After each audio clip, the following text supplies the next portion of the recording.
Why did I'm so upset. I can't even form words right now. You could almost convince me if it was like real late at night and you're connecting it to all these great, incredible events in Mexico's history, but you cannot sit there with a straight face and tell me that the Mayas' predictions for the future were all just centered around the United States of America.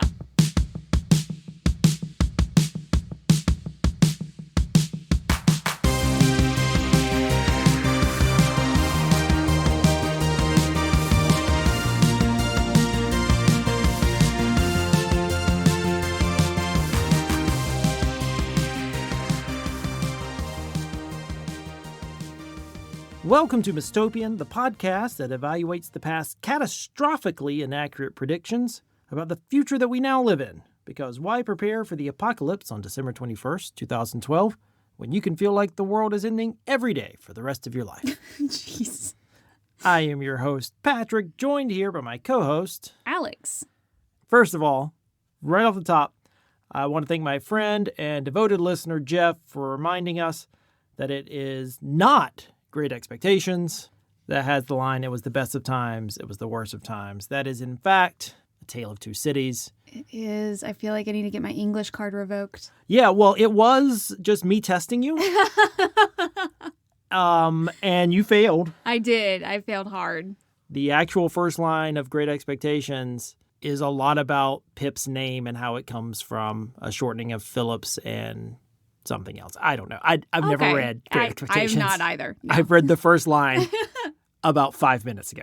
But today is a continuation of our last episode. We've been talking about 2012. And in our last episode, we went through a little history of the Maya. We talked about their calendar system, predictions they actually had, and how that turned into this phenomenon. Right.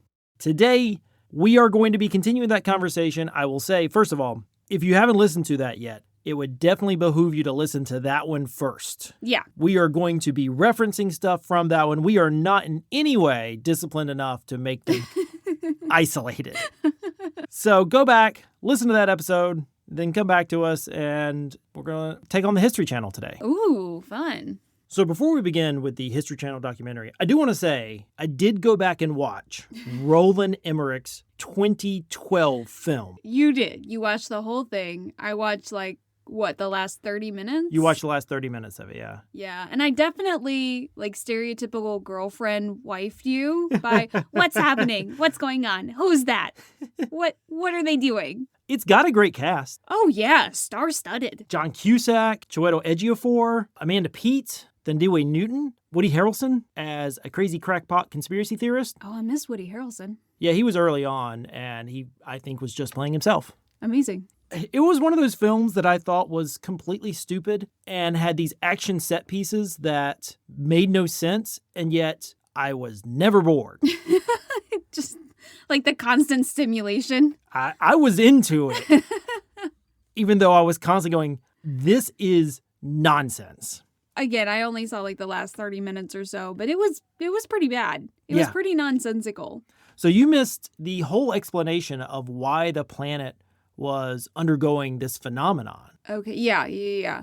So it is solar flares. Sure. And just to take it back a second, I mentioned this in the previous episode, but solar flares started to get tied to the 2012 phenomenon at some point because there was a forecast, like a weather forecast, but for the sun. And initially they said that there was going to be this extremely strong solar flare activity in 2012. Mm-hmm. And then the forecasters went, oh, wait, actually, it won't be that bad. And yet nobody ever calmed down about it. Mm-hmm. Now, a while after 2012, NASA did say that there was a CME. What's that? A coronal massive ejection, like this huge amount of solar energy that was ejected from the sun that was a quote-unquote near miss in July of 2012. Wow, wow. And if it had hit us, we would have had major satellite disruptions, major infrastructure problems. Oh, wow. Okay. But what would not have happened is what happened in the film. Which is the entire world suddenly flooded and then stopped? Well, you missed what caused the flooding. The solar flares acted like a microwave where it heated the inside of the Earth. Like a hot pocket? Yes. What? We got hot pocketed.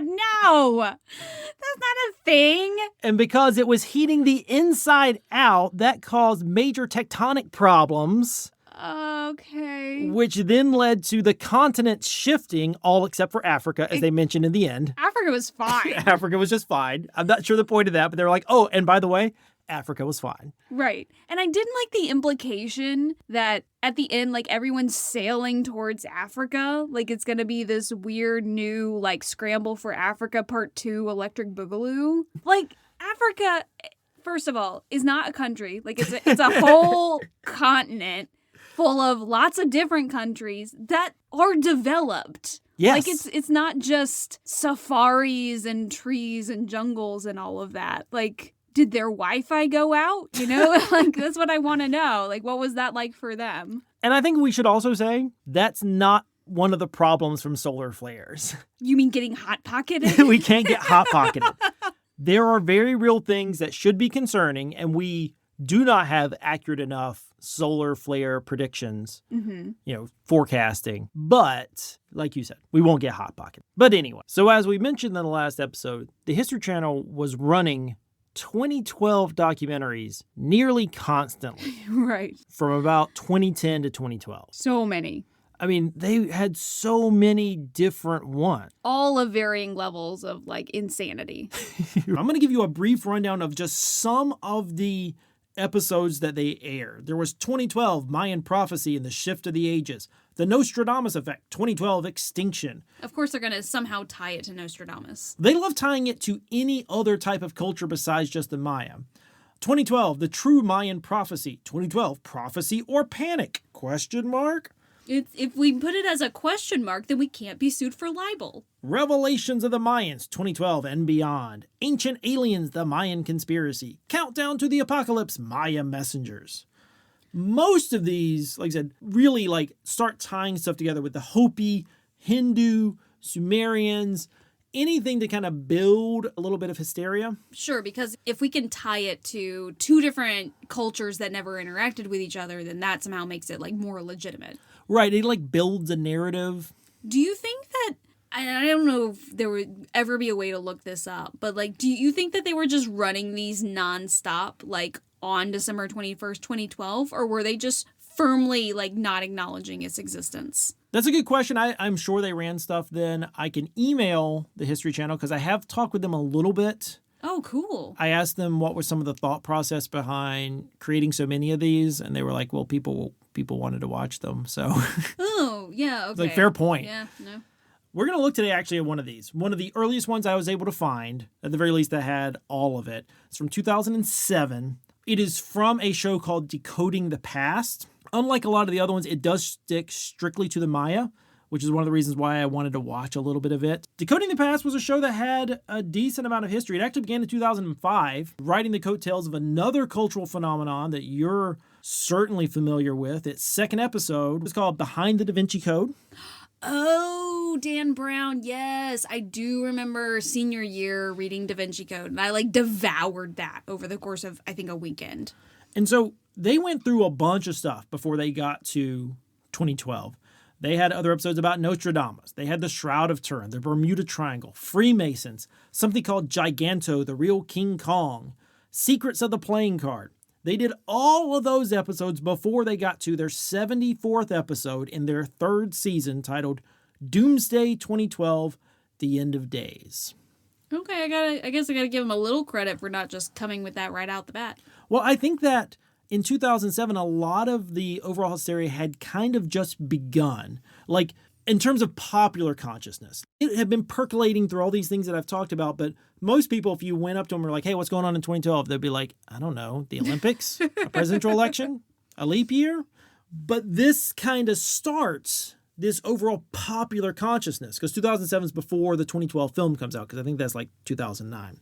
Okay, so let's dive into this documentary. Okay. What this episode is going to be is a lot of me playing a little clip, us talking about it. Me playing a little clip, us talking about it. Okay. Honestly, copyright-wise, this is a real questionable episode.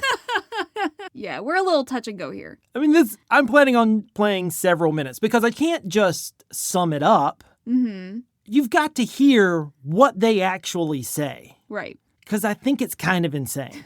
Okay. All right, so let's dive in. Our days are numbered. Prepare for Doomsday. Journey to the sacred site of a lost civilization to uncover the truth about the Maya prophecy. Did the Maya predict past and future events with pinpoint precision? Is hidden within their ancient texts the exact date of our demise? Time is running out. The countdown begins now. So what are you seeing here?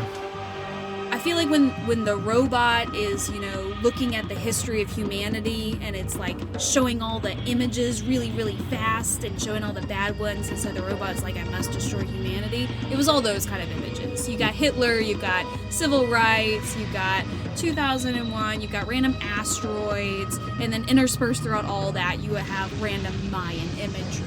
It was like a Clockwork Orange where the guy's like eyes are pinned open. He's just showed all these images really, really quickly. By the way, this is the actual Mayan calendar circle, although I don't think that's the long count. Oh, so I just must have exclusively only seen the Aztec calendar. Yeah. Did you watch a lot of this stuff like this? Oh, yeah. I ate this stuff up. It's a very specific type of horror that I'll be honest, I loved. I watched Mysteries of the Bible in the 90s, and I loved the stuff on Revelation, the kind of a little bit of fear you got in your belly. Yeah, that's why I love Da Vinci Code so much, and like the Knights Templar and all that. Everybody loves a good, like, religious conspiracy. Every year, tourists from all over the world flock to Chichen Itza, the ancient Maya city in the jungles of Mexico's Yucatan Peninsula, to witness a strange phenomenon. At 3 p.m. on the spring and fall equinoxes, the play of light and shadow form a serpent's body down the north staircase of the Pyramid of Kukulkan. As it slithers down the stairs into the underworld, the shadow of the serpent's body connects to its sculpted head at the base of the 1,000-year-old pyramid.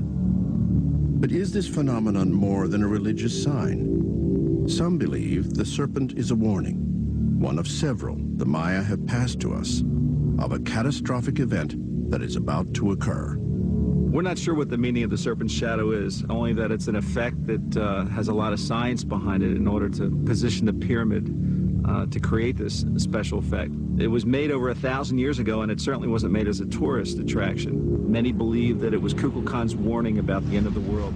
Again with that nebulous some believe. Some people, some believe. It's always this just random some. And they don't really then interview somebody who does believe it. They'll interview some other rando who says a thing, but you don't really get that viewpoint. They want to hint at it, and they want you to think that it's a thing without showing the type of person who does believe this. And the thing about using a phrase like some people is that can be as many people as you want it to be. It could be most people. It could be 5 people. It could be, in the case of the San Diegans, 102 people.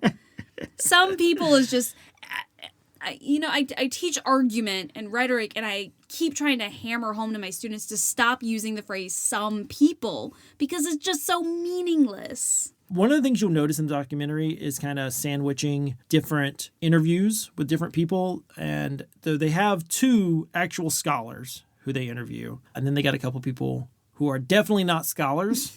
But by kind of mixing them together, you create this credibility for the non-scholarly people that wouldn't exist otherwise. Sure, because by giving them equal talking time, you're putting in the viewer's mind the idea that they're all like equal experts. So like this guy, Steve Alton, it says he is the author of Domain. That's a novel that kind of talks about 2012 and the Mayan apocalypse and everything. But he's a fictional writer. This is a part of an overall series of books that he wrote. The final one talks about a black hole created by the Hadron Collider, which is apparently something this guy's super actually concerned about. But if you knew all that, you'd be like, maybe I don't care what this guy says. Also, he's a fiction writer on this documentary? Yeah. Okay. He wrote a book that became a major film or something. And I've already forgotten what it was because I didn't care. The Meg. This is the guy who wrote The Meg. Wait. So you're telling me on this 2012 documentary, in addition to having scholars and experts and archaeologists, Well, there's two of those. a scholar and an expert, they also got the writer of The Meg on here, and he's just presented as being like the same as the other guys? The History Channel. Oh my gosh. This is journalism at its worst. Also, one more thing that I just kind of want to say real quick. Whenever I was watching this, I was just like, I know that narrator. Mm-hmm. It's like, I know who that is. Who is that? And I looked it up. Yeah. Who is that guy? It's that guy. Oh, he's the dad from Richie Rich. It's the dad from Richie Rich. Oh, so that's what he was doing after Richie Rich. I mean, he's done a ton of stuff, but he also did some History Channel documentaries. Okay. He's got a great voice for it. Oh, gosh, he's so scary in this. I love it. To the Maya, the end of the world wasn't a vague, abstract notion, but rather a very real, specific event. When the Maya speak of doomsday, what they're essentially talking about is the full destruction of the world and the inhabitants on the world. When the Maya talk about doomsday, they're referring to a full apocalypse, according to this guy. So that is Dr. Arlen Chase. I emailed Dr. Arlen Chase because I was very curious about that quote. And he gave me a little bit of insight in terms of how this worked. They prompted him with a question about what do the Maya think about doomsday. And I guess they went back and forth a little bit. But he started talking about the cycles of man being made out of mud, man being made out of wood, and talking about the complete destruction of people, was specifically talking about those stories from the Popol Vuh. He is not talking about 2012 here. Oh, no. And then they did the thing. They did the Frankenstein, where they just take a little soundbite and they make him sound like he's saying that in 2012, the Maya think that we're all going to be exterminated. Yeah, and he knew what this was, and he loves the Mayan culture, and he loves the history, and so he basically took this calculated risk of, well, people are interested, and I'm going to get a chance to talk about a little bit of Mayan history, and he does get a chance to really go into things in this documentary, but he knew he'd be put up with other weird people. What's interesting is he tells me in an email correspondence that he didn't just do anything, though. Like, after this, he said no to some stuff. He said no to Ancient Aliens. Specifically, he told me he said no to a divorce court episode where he would have been the expert witness because one individual's wife was trying to sell everything because the world was ending on December 21st, 2012, and he said no to that. Why would you say no to that one? What? Are you kidding me? That's the one you definitely say yes to. That's the one you do for free. Are you serious? He could have been an expert. Wait, first of all, hold on, back up. This is the first time I'm learning that they have expert witnesses on divorce court. You really buried the lead. Can we have a whole episode based off of that? I don't even know if they aired that episode because I looked it up. I couldn't find anything about it. But he sent me that, and I was like, oh, my God, I can't talk about this to Alex for so long, and it's going to kill me. That is fantastic. Oh, man. I mean, from an academic standpoint, I totally understand not wanting to appear on divorce court to do that. But from just like a human being standpoint, I am so disappointed in you, Dr. Chase. He seems to be a very sweet man.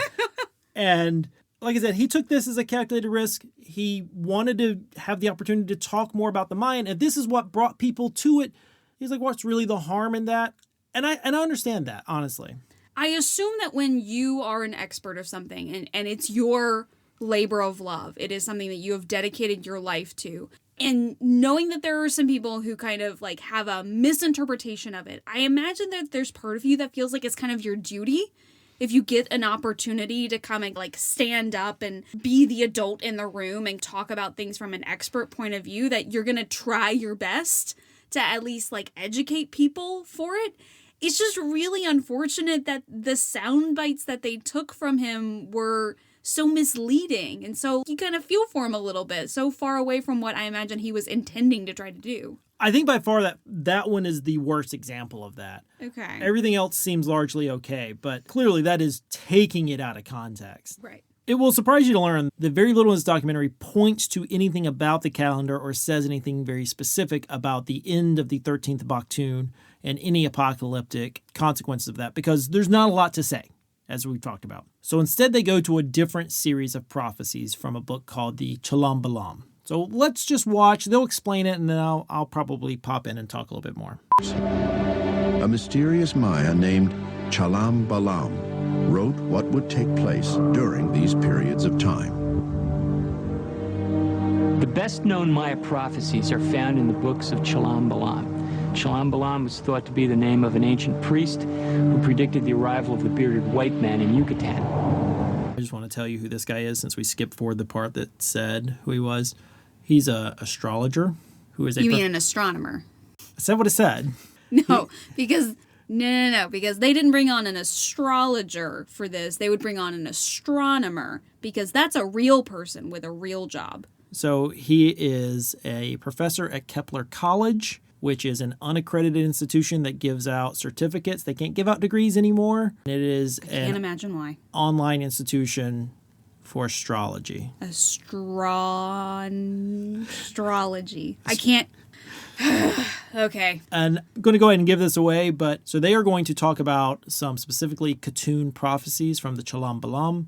Chalam Balam basically just means jaguar priest. It is a specific guy that these supposedly came from. The translations they use of these cyclical Khatoon prophecies, I was like, where are they getting this translation? Like, I couldn't find it online until I Googled like the full text of it, and it seems to come from this astrologer's website. Okay. So all the translations for these prophecies just come from this guy? I don't know about all of them, but there's one of them specifically, and I think several others that seem to echo what he wrote about it, not what the official translations say. But in the end, I genuinely don't think that matters with the way they're going to present these because I think it's insane enough as it is. Okay. The Maya mapped out this Khatoon cycle against their own history and assumed that the pattern would repeat itself over and over again. For example, Khatoon 13 cycled through in 1520 when the Spanish conquistadors came to Mexico. It cycled around again in 1776, a period that corresponds to the American and French Revolution. Why would they care about the American Revolution? Why in the world would the Maya give a about the American and French Revolutions? You haven't even gotten to the worst of it. Basically, this History Channel documentary is going to posit that the Mayan prophecies were primarily about what's going to happen to white people in the future. You know... Yeah. And I'm a little disappointed you got there before we got to some of the later stuff. I predicted it, Patrick. But it was driving me wild when I was watching this. Chalam Balam's Khatoon prophecies are open to interpretation, but specific enough to make for curious, even chilling predictions of other historical events. For example, the prophecy for Khatoon 5 reads, "A time of misfortune, rulers and their subjects separate. The people lose faith in their leaders. Leaders may be harshly treated, even hung. There is also an abundance of snakes. Not snakes. And few births during this period." Okay, I'm sorry. I don't have to be a prophet to assume that gradually over time, any sort of people will lose faith in their leaders. This is the thing about prophecies, right? If you make them ambiguous enough and you make them just universal themes, then you can put anything that you want to on them, right? Name any people in any society since cavemen who have been happy with their leadership. So let's get back to how this deals with white people. Khatoon 5 last cycled through in the 20-year period beginning in 1855, an era that covered the American Civil War. The dissolving of the Union confirms the prophecy of rulers and their subjects separate. And perhaps most dramatic of all, the assassination of President Lincoln echoes leaders being harshly treated, even hung. Because Abraham Lincoln was famously hung. What? The Mayan, they are arguing that the Maya predicted not only the United States Revolution, like the Revolutionary War in 1776, but also our Civil War and the assassination of Abraham Lincoln? Now, hold on a second. They said there's I will not. Hold on a second, Patrick. They said there's going to be a proliferation of snakes. And if you remember, the Union had the anaconda plan in order to cut off the South. It all makes sense. Oh my God. This is insane. Why are they not predicting Mexico? Mexico exists. It is a country that is the country that they currently live in. They are still a living people. And of course, you know the answer to this, and I know the answer to this. They are presenting this to, let's be honest about the demographic of the History Channel, a bunch of older dudes who are like... Old white dudes, specifically. And they're going to present the things that these guys know and try to point to how this Mayan prophecy relates to that, even though that is completely 100% nonsensical. This is American exceptionalism at its finest. But how does this affect me? What do the Mayan prophecies have to do with me and my life? Those who believe in the Maya prophecy point to other Khatun forecasts and see eerie similarities linking the ancient past to more recent history. Now, I think there are two very interesting aspects of the Khatun cycle that we could compare to our present day. One would be the occurrence of Khatun 8, which seems to coincide with some kind of cultural problems. Culture's in disarray. Culture is unraveling in some ways, the 60s being the last time that Khatun 8 came up, but previous occurrences of Khatun 8 were fairly devastating, certainly for the Maya. Oh my gosh. They predicted... Mexico's going through a lot. Mexico has also gone through great cultural upheavals. None of this applies to them? This only applies to us in the United States? Apparently. During Khatun 8, Chichen Itza, one of the great ruling cities of the Yucatan, was destroyed. And much later, during the tumult of the 1960s, political assassinations and the Vietnam War led to deep divisions in America. These seemingly unrelated events come together in the Khatun 8 forecast. A time of demolition and destruction among the governors, an end to greed, but much fighting. A time to settle in a new place. Even events such as Watergate, the Iran-Contra affair, and the crusade to end hunger in Africa are apparently linked to the forecast for Khatun 6, which last cycled through in the 20-year period beginning in 1973. A time of bad government and deceptive government. There is also starvation and famine. Stop. I cannot continue with this absolute insanity. They are somehow positing that this jaguar priest of the ancient Maya made all these predictions just for me, just for us, just for America, not for their people, not even for their country, not their area, but no, for the United States of America and everything we have been going through as a country. I don't have anything to add to that. That's exactly what I've been thinking this entire time. A couple of things that I just want to add. The Chalam Balam does not mention anything special about the end of the 13th Baktun or the end of the Long Count calendar. Of course it doesn't. It does talk about Khatuns and the Khatun that does correspond with the end of the 13th Baktun, because that would be a small unit of time within this overall larger unit. Does talk about come as the Quetzal, come as the blue-green bird, come as the spirit of yellow death, come as blood vomit, come as Kukulkan afterward for the second time. But there are a lot of other Khatun prophecies that are actually far more harsh sounding than that. A lot of them have really negative things.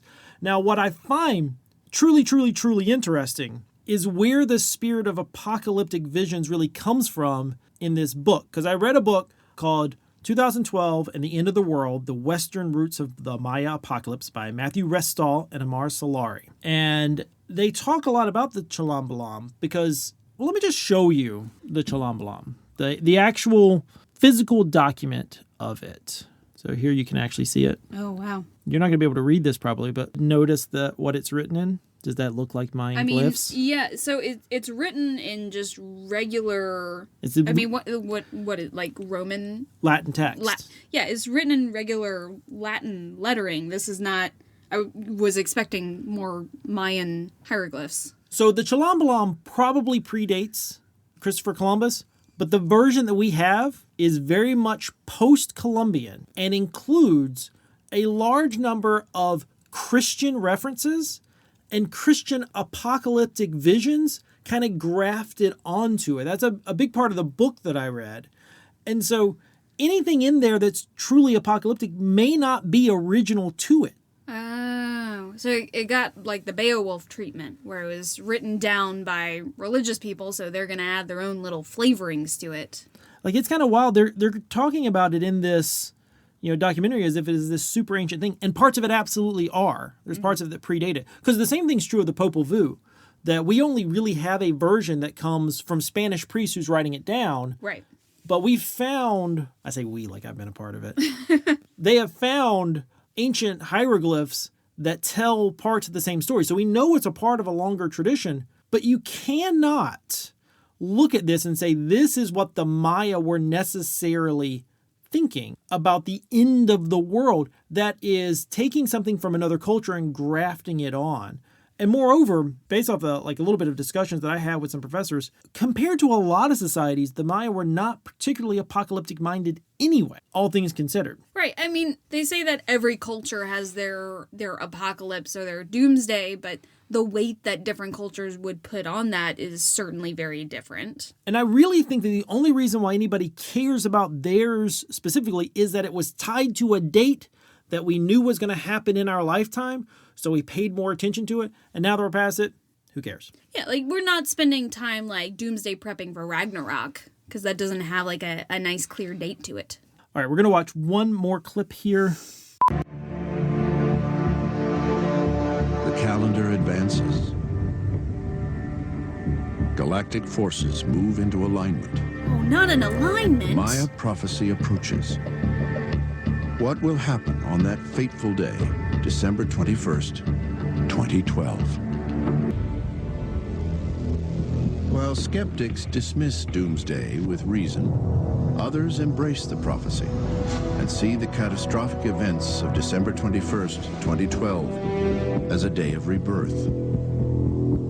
The Maya, who put this calendar into place many thousands of years ago, they would have said that the years around 2012 would be heralded by great changes, great transformations. And certainly, if we look around us today, that does seem to be going on. Changes such as increasing hurricanes, earth devastations, and also socio-political changes. The key thing to understand is how human beings relate to these devastating changes. The Mayan prophecy for 2012 is really about transformation and renewal. So I wanted to show this part because that guy, John Major Jenkins, is a huge figure that kind of spans the New Age movement to at the very least closer to academic part of this. Okay. A lot of the texts that I read that were debunking a lot of 2012 stuff kind of went out of their way to say, like, this guy does know a lot about the Mayan. He does know, like, a lot about their glyphs, how to read it, etc. But he's still into this weird New Agey stuff that everybody was like, yeah, he knows a little bit more than Jose Arguelles. He knows a lot more than the McKenna brothers. But he's out there. He became fixated on this idea of precession. Precession? And I don't want to get into it much because I don't necessarily understand it too much, but, the idea is that the Earth wobbles. Sure. A little bit. This is a very, very long cycle. It's only detectable after hundreds of years of observation in the sky that, the Earth's wobbling. The Maya absolutely could have figured that out. They kept detailed enough records that maybe they knew about precession, but it's also entirely possible that they didn't. After all, they didn't invent leap years for their calendars, so they weren't perfect, even though they were pretty amazing. Right. There's also literally no record of them making reference to it, but John Major Jenkins gets obsessed with it because the December 21st, 2012 date happens to line up at a time when our precession lines up in a certain way and the sun aligns with the center of the Milky Way galaxy, and astronomers are just like, no, it doesn't. That's not really a thing. Even if it was a thing, it doesn't matter. Yeah, because my immediate question upon hearing that the sun is going to line up with the center of the galaxy is, isn't that just how circles work? We never talk about the Earth getting in line with the sun. right? The sun is the center of our solar system. The Earth is always in alignment with the sun because that's how circles work. That's how a diameter works. So if you're talking about the center of our galaxy, I mean, I could be totally wrong, but wouldn't our sun always be in alignment with the center of the galaxy? Because isn't that how circles work? Alignments are just, things between 2 points. And it's kind of this idea that Earth then will point to the sun, which will then point to the center of the galaxy. So it's an alignment between the Earth and the sun and the center of the galaxy. At the very least, I believe so. I've got to be honest, I didn't care too much to try to figure out the science of it, especially since it does not matter. There is zero evidence that anything points to any specific thing at any point. Lines are made up. Lines are made up. And also, this guy really goes off the deep end whenever he talks to New Age people. This is where I'm going to point you to a podcast real quick with this guy. Mainly, I'm just making you listen to that I had to listen to. So. Oh, that is a smirk. That's the picture he decided to go with? I mean, that's not him. That's the lady hosting this. He's the guest. Oh. Sorry. That is a smirk on that host. And what was the Mayan belief about what happens at the end of a world age? Well, generally speaking, because it's a cyclic time philosophy, and the evidence that you do see by reading the monuments is that it's all about transformation and renewal. That is what they believe happens. But there's like an element of free will choice in this. So this adds an element of complexity to the so-called Maya prophecy for 2012. But it's very appropriate because if they were able to make a very specific prediction about what happens to humanity, then it's like we're fated to just play out our role in some clockwork universe. But what the Maya really understood is that during these transitional times, humanity must make a choice. And it's the choice between closing down in fear and succumbing to the forces of limitation. Or one can choose, humanity can choose to open up, to work together, to facilitate a healthy and successful transformation and renewal of humanity to then move into the next world age. So, Alex, what does John Major Jenkins think is going to happen on December 21st, 2012? This is such a cop-out. This is such a ridiculous cop-out that people will make. Well, they believe in fate, but they also really believe in free will. And it's about, acceptance. And are we going to accept it and work together, or are we going to live in fear of it? You cannot have fate and free will. Those are two opposite sides of the spectrum. You cannot say, well, these things are definitely fated to happen, but we have free will as to how we're going to react about it. We get to choose if we're going to be afraid or if we're going to accept it.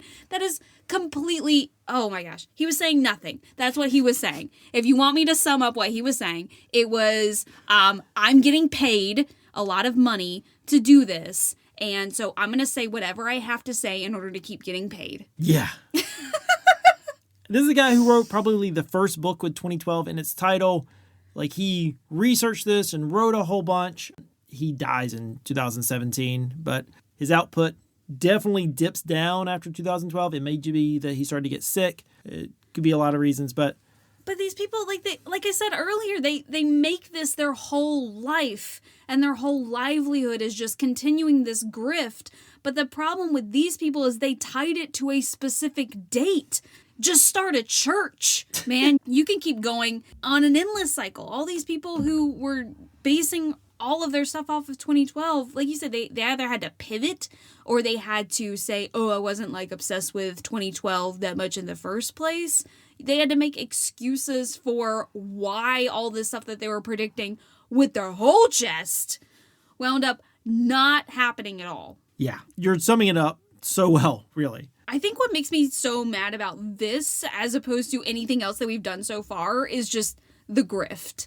It's just all these people who were causing fear for no other reason than just to make money or to have attention on themselves. I think you raise a really good point, and it definitely made me realize that for this podcast, I don't know if I want to cover stuff like this anymore. I'd rather somebody talk about things that they kind of genuinely believe in and then make a poor prediction than people latching onto something to try to sell something that feels very cynical. Mm-hmm.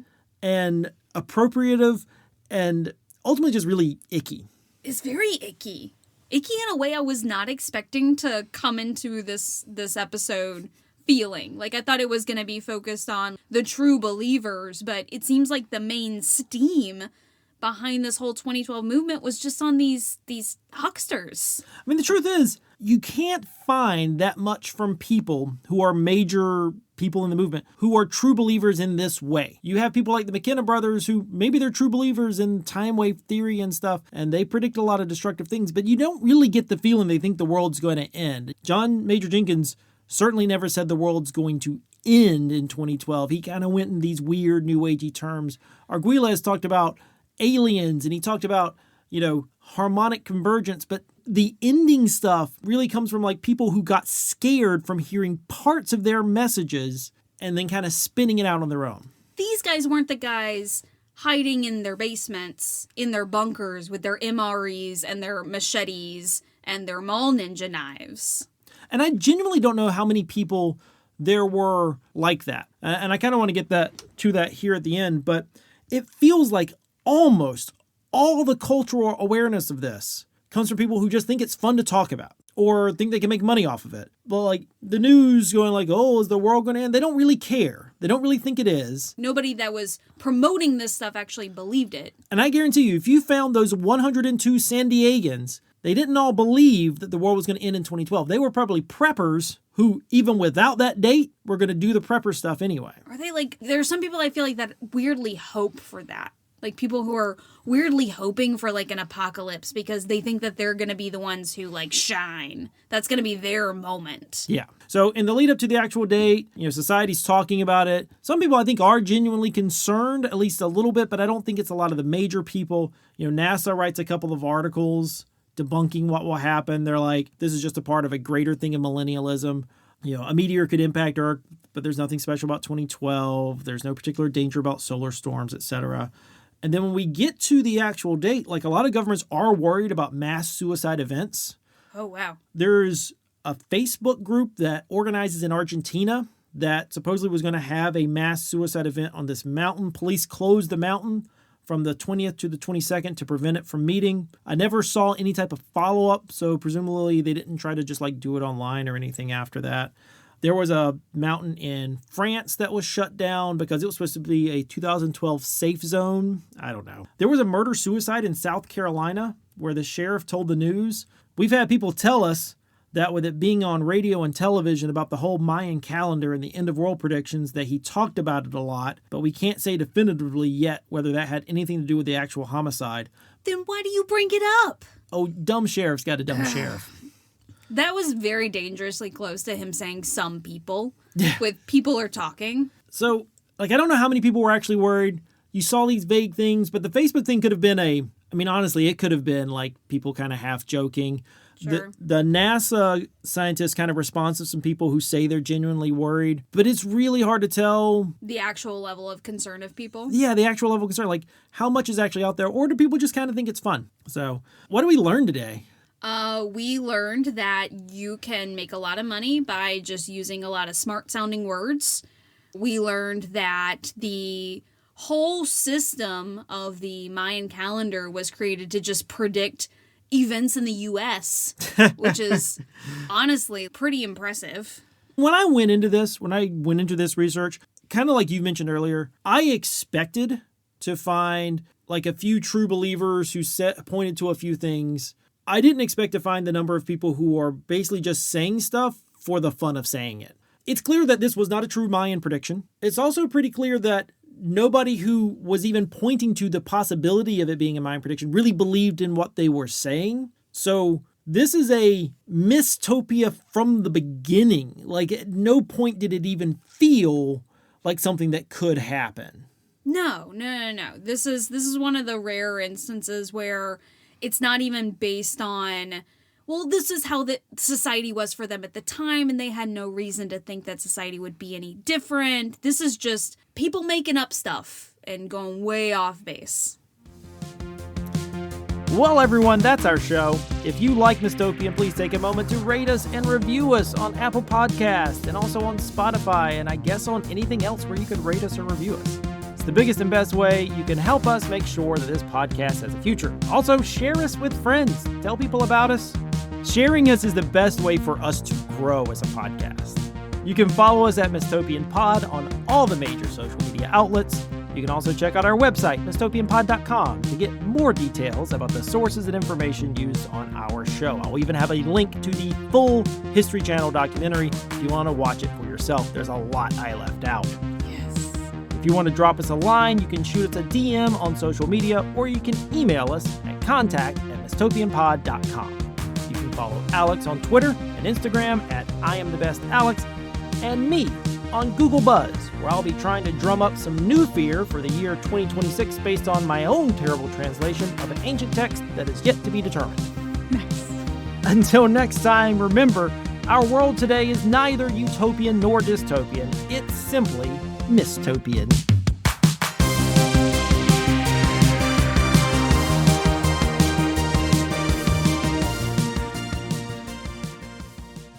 So, Alex, have you ever read Robert Frost?